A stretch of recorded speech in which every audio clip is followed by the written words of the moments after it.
The rally occurred even after reports emerged that the SEC is seeking to classify Ethereum as a security, a move that would probably derail the plans for listing a spot Ether exchange traded fund in the country, in the US, and subject ETH and projects interacting with ETH to more stringent regulation. So this is not a good thing for ETH. We do not want it to be regulated as a security because that's the government busybodies saying, we need to protect you from what you can do with your own money. So this article had a couple good reasons of why the SEC should not classify Ethereum as a security.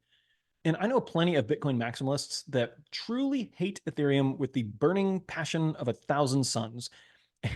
And when I pressed them on it, in fact, a really good friend of mine this morning, said, of course they should label it as a security. Vitalik could just change the supply and issuance, with the snap of his fingers.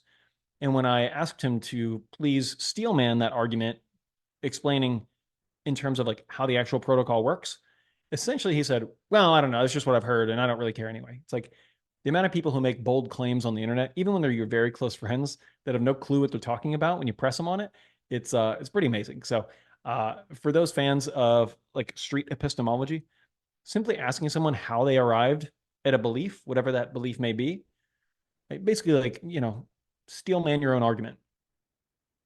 So many fall apart, just instantly fall apart, which means they have no good reason for believing what they believe to be true. So anyway, citing several unnamed sources, Fortune reported that the SEC has subpoenaed several U.S. Apparently, the probe began shortly after the merge event that introduced Ether staking in 2022. So let's break this down.